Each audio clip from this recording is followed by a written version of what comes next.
Сәлеметсіздер ме, құрметті көрермендер? Жасымыз ұлғайған сайын біздің ағзамыз ерекше күтімді қажет етеді.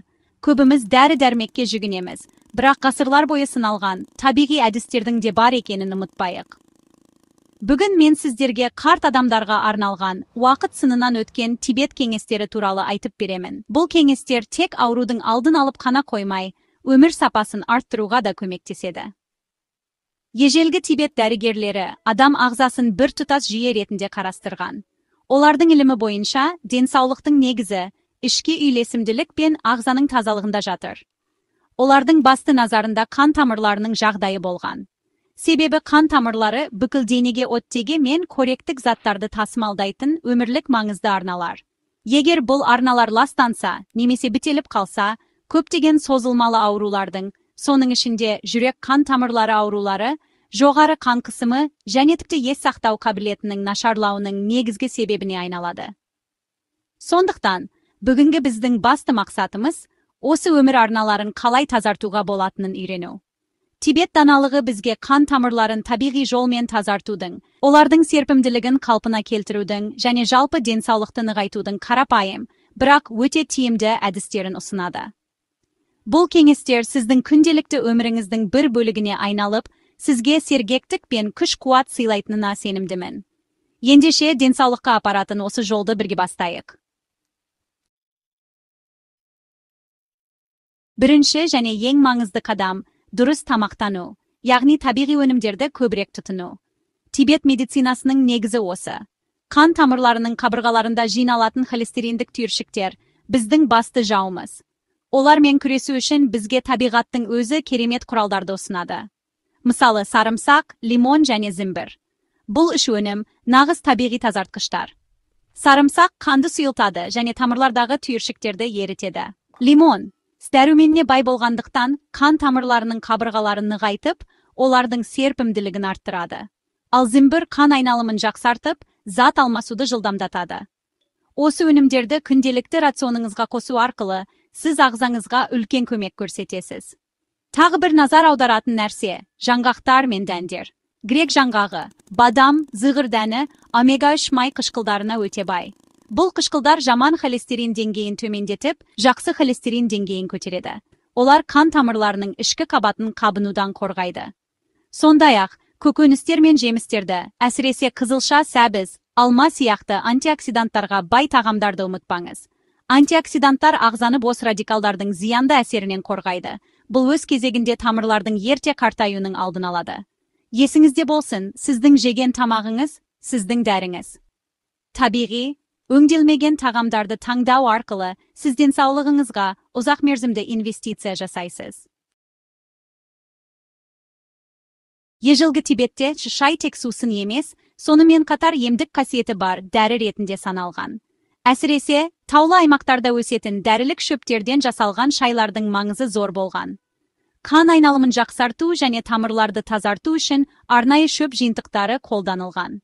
Мысалы, долана жемісі мен гүлінен жасалған шай жүрек жұмысын жақсартып, қан қысымын реттеуге көмектеседі. Ол жүрек бұлшықетін қоректендіріп, тамырларды кеңейтеді. Осылайша қанның еркін ағуына жағдай жасайды. Бұл жүрек қан тамырлары ауруларының алдын алудағы таптырмас құрал. Тағы бір керемет тибеттік рецепт бұл жасыл шайға жалбыз бен зімбір қосып ішу. Жасыл шайдың өзі күшті антиоксидант болып табылады. Ол тамырлардың серпімділігін сақтайды. Оған қосылған жалбыз жүйке жүйесін тыныштандырып, тамырлардың түйілуін болдырмайды. Ал зімбір, жоғарыда айтқанымыздай, қанды жылытып, оның айналымын жылдамдатады. Бұл сусынды күнделікті таңертең ішуді әдетке айналдырсаңыз, күні бойы өзіңізді сергек сезініп, ағзаңыздың ішкі тазалығына үлес қосасыз. Шөп шайлары, бұл тек пайдалы ғана емес, сонымен қатар жағымды рәсім. Өзіңізге уақыт бөліп, хош иісті шипалы шайдан бір кесе ішу арқылы сіз денеңізді де, жаныңызды да тыныштандырасыз. Өмір, қозғалыс деген қағиданы Тибет монахтары жақсы білген. Ұзақ уақыт бойы бір орында отыру қанның іркілуіне, тамырлардың әлсіреуіне әкеледі. Сондықтан, жасыңызға қарамастан, күнделікті дене белсенділігі өте маңызды. Бұл ауыр спортпен шұғылдану керек деген сөз емес. Қарапайым, бірақ тұрақты түрде жасалатын жаттығулардың пайдасы орасан зор. Ең қолжетімді және тиімді жаттығу жаяу жүру. Күніне 30-40 минут таза ауада серуендеу, қан айналымын жақсартып қана қоймай, жүректі нығайтады. Өкпенің жұмысын жақсартады және артық салмақтан арылуға көмектеседі. Жүру кезінде бұлшықеттер жұмыс істеп, венадағы қанды жоғары қарай айдайды. Бұл веналардың варикозды кеңеюінің алдын алуға септігін тигізеді. Жаяу жүруден бөлек, үйде отырып ақ жасайтын жеңіл жаттығулар бар. Мысалы, велосипед жаттығуы. Шалқаңыздан жатып, аяқтарыңызды көтеріп, велосипед тепкенде қимыл жасаңыз. Бұл жаттығу аяқтағы қан айналымын жақсартып, ісінуді басады. Сондай-ақ, буындарға арналған қарапайым гимнастика жасауға болады. Иықты, шынтақты, тізені айналдыру.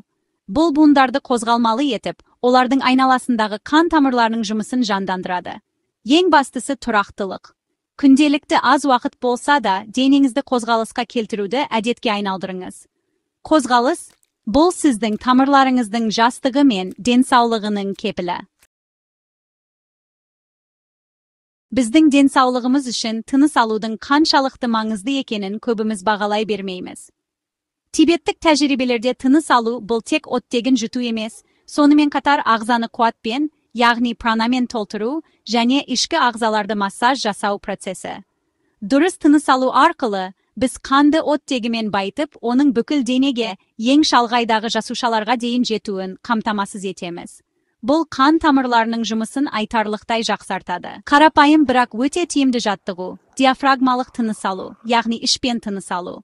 Отырыңыз немесе жатыңыз, бір қолыңызды кеудеңізге, екіншісін ішіңізге қойыңыз. Мұрынмен баяу дем алғанда ішіңіздің көтерілгенін сезініңіз, кеудеңіз қозғалмауы керек. Демді шығарғанда ішіңізді баяу ішке тартыңыз. Бұл жаттығуды күніне 5-10 минут жасаудың өзі керемет нәтиже береді. Ол жүйке жүйесін тыныштандырады, қан қысымын төмендетеді және стресс гормоны кортизолдың деңгейін азайтады. Стресс қан тамырларының басты жауларының бірі, себебі ол тамырлардың тарылуына әкеледі. Сондай-ақ, тыныс алу жаттығулары лимфа жүйесінің жұмысын жақсартады. Лимфа жүйесі біздің ағзамыздың канализация жүйесі, ол токсиндер мен қалдықтарды шығаруға жауапты. Терең тыныс алу лимфа сұйықтығының ағынын жақсартып, ағзаның табиғи тазару процесіне көмектеседі. Күнделікті өмірдің қарбаласында бір сәт тоқтап, терең тыныс алуға уақыт табыңыз. Бұл сіздің денсаулығыңызға қосқан баға жетпес үлесіңіз болады. Біз қанша жерден дұрыс тамақтанып, жаттығу жасап, шөп шайларын ішсек те, егер зиянды әдеттерден арылмасақ, барлық күш-жігеріміз зая кетеді. Тибет даналығы дене мен рухтың тазалығын бірінші орынға қояды. Ал темекі шегу мен алкогольді ішімдіктерді тұтыну, бұл ағзаны өз қолымызбен улаумен тең. Темекі түтініндегі никотин мен мыңдаған химиялық заттар қан тамырларын тарылтады. Олардың қабырғаларын зақымдап, атеросклероздың дамуын жылдамдатады. Әрбір тартылған темекі сіздің тамырларыңызға соққы болып тиеді. Олардың серпімділігін жойып, морт сіңгіш етеді. Темекіден бас тарту бұл сіздің жүрегіңіз бен тамырларыңызға жасай алатын ең үлкен сыйлық. Алкогольге келетін болсақ, оның аз мөлшерінің пайдасы туралы айтылғанымен, үнемі тұтыну ағзаға үлкен зиян келтіреді. Алкоголь қан қысымын көтереді, жүрек ырғағын бұзады және бауырға салмақ түсіреді. Бауыр біздің ағзамыздағы негізгі сүзгі. Егер оның жұмысы бұзылса, қандағы токсиндердің мөлшері артып, бұл бүкіл қан тамырлары жүйесіне кері әсер етеді. Зиянды әдеттерден бас тарту оңай болмауы мүмкін, бірақ бұл сіздің өміріңіздің сапасын арттыруға және ұзақ дені сау ғұмыр кешуге апаратын жалғыз дұрыс жол.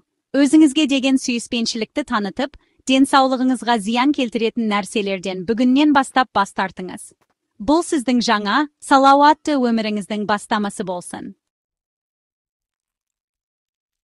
Міне, құрметті достар, біз бүгін ежелгі Тибет даналығының денсаулықты сақтауға арналған бірнеше маңызды құпиясымен таныстық. Көріп отырғаныңыздай, бұл кеңестердің барлығы өте қарапайым және әрқайсымыздың қолымыздан келеді. Олар қымбат дәрі-дәрмекті немесе күрделі процедураларды қажет етпейді. Ең бастысы ниет, тұрақтылық және өзіңіздің денеңізге деген құрмет. Бұл тек қан тамырларын тазарту туралы ғана емес, бұл жалпы өмір салтын өзгерту, табиғатпен үйлесімділікте өмір сүру туралы. Бұл кеңестерді күнделікті өмірде қолдану арқылы сіз денсаулығыңызды біртіндеп жақсарта аласыз. tabiiy önümlerdi tutunu, şipalı şöp şayların işu, dene belsendiligi, durus tınıs alu және ziyandı adetlerden bas tartu, осы 5 karapayım qadam sizдің ağzыңızda keremet özgeristler жасай alады. Sizдің күш-қуатыңыз артып, көңіл күйіңіз көтеріліп, көптеген созылмалы ауруlardың алдын аласыз. Әрбір таңды жаңа үмітпен, денсаулығыңызға қамқорлық жасауға деген ынтамен қарсы алыңыз. Ұмытпаңыз, денсаулық бізге берілген ең үлкен байлық, ал оны сақтау біздің өз қолымызда. Бүгінгі видео сізге пайдалы болды деп үміттенемін. Егер сіз осы кеңестерді қолданып көрсеңіз, нәтижелеріңізбен пікірлерде бөлісуді ұмытпаңыз. Басқаларға да шабыт беріңіз. Арнамызға жазылып, қоңыраушаны басуды ұмытпаңыздар. Алда әлі талай қызықты, әрі пайдалы ақпараттар бар. Дендеріңіз сау, өмірлеріңіз ұзақ болсын. Келесі кездескенше.